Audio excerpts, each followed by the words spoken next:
Je suis enceinte. Enceinte? Cet enfant n'est pas de moi. Quoi? Comment peux-tu dire ça? Je ne suis pas stupide, c'est fini entre nous. Cette S'il te plaît, histoire non. commence comme un simple conflit de couple. Une femme annonce à son mari qu'elle est enceinte. Mais au lieu de célébrer la nouvelle, le mari doute immédiatement parce qu'il est persuadé d'une chose. Cet enfant n'est pas le sien. Ce qu'il ignore encore, c'est que cette suspicion va déclencher une série d'événements terrifiants. Un meurtre, une trahison et une relation secrète impliquant le pasteur de la famille.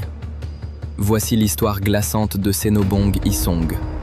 La femme accusée d'avoir fait tuer son mari pour empêcher qu'un test ADN révèle toute la vérité. Nous sommes en 2013, dans l'état d'Edo, au Nigeria.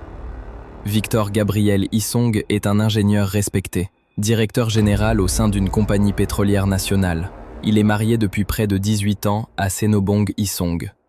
Ensemble, ils ont déjà 3 enfants. En apparence, la famille semble stable, respectable. Mais derrière cette image parfaite, quelque chose est sur le point d'exploser. Un jour, Senobong annonce à son mari qu'elle est enceinte de leur 4e enfant. Pour beaucoup de couples, cette nouvelle aurait été une bénédiction, mais pas pour Victor, parce qu'au même moment, il passe énormément de temps loin de la maison à cause de son travail. Et dans son esprit, une question devient impossible à ignorer. Comment sa femme a-t-elle pu tomber enceinte alors qu'il était presque constamment absent? Très vite, le doute se transforme en accusation. Victor est convaincu que sa femme le trompe, et il ne garde pas ses soupçons pour lui. Il en parle à sa famille, à ses proches, même à ses enfants. La tension envahit progressivement la maison familiale. Les 2 familles tentent alors d'apaiser la situation.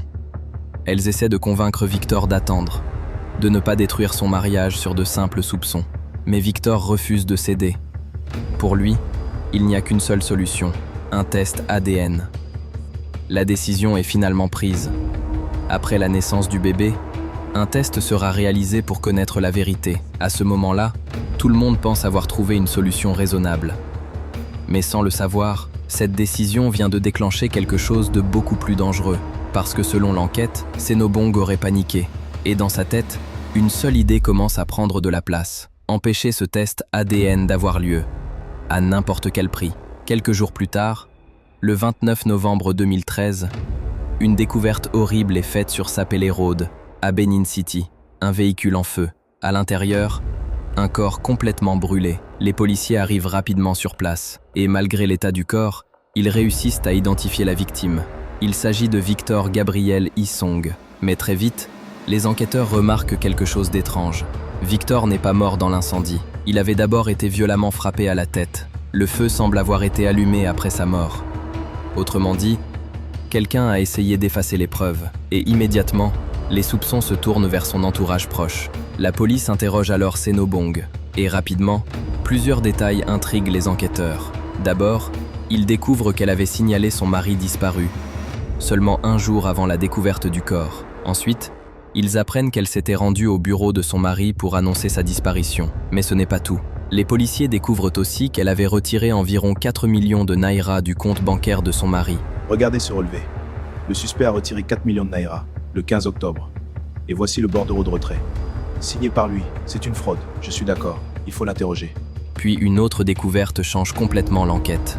Le véhicule officiel de Victor a disparu. La police commence alors à le tracer, et ce qu'elle découvre devient extrêmement suspect. La voiture a été cachée dans une propriété privée. Les plaques d'immatriculation avaient été changées, les documents du véhicule aussi. Quelqu'un essayait clairement de faire disparaître cette voiture. En remontant la piste du véhicule, les policiers interrogent le propriétaire du terrain où la voiture a été retrouvée. Et selon lui, le véhicule lui aurait été confié par un pasteur nommé Udoka Ukachukwu. Les enquêteurs arrêtent immédiatement le pasteur.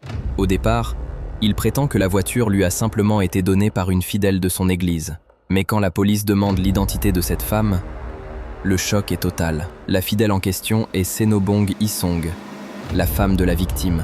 À partir de ce moment-là, l'affaire prend une tournure beaucoup plus sombre, parce que le lien entre la veuve et le pasteur devient impossible à ignorer. Pendant les interrogatoires, Senobong continue de nier toute implication. Elle affirme avoir donné la voiture au pasteur uniquement pour qu'il prie pour le retour de son mari disparu.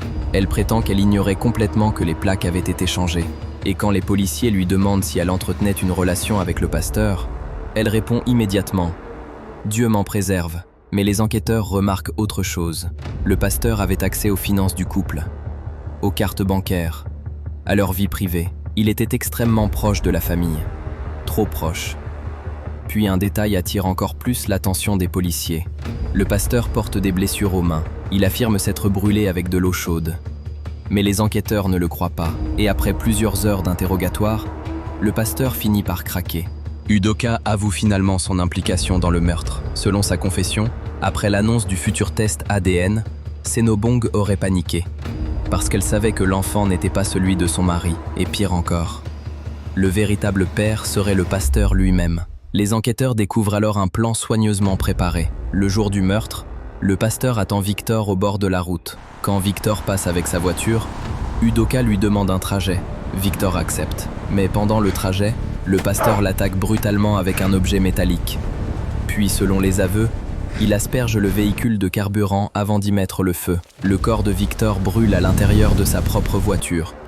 Et les brûlures sur les mains du pasteur, elles proviendraient en réalité de cet incendie.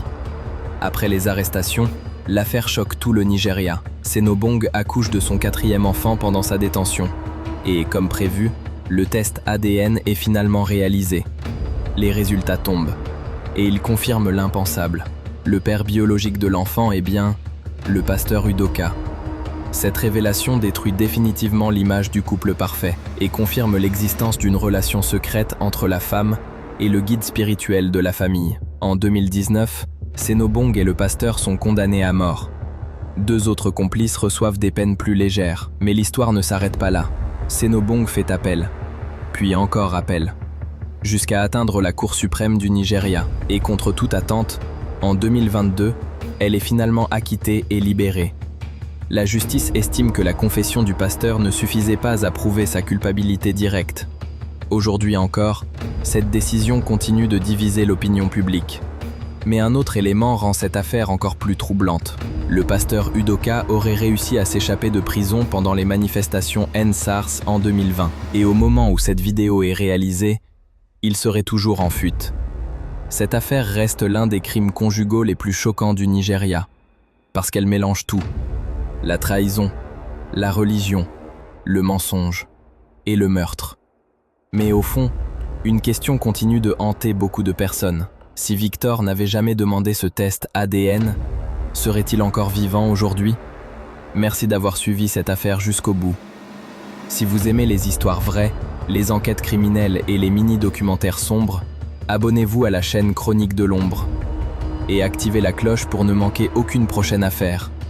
À bientôt, dans une nouvelle Chronique de l'Ombre.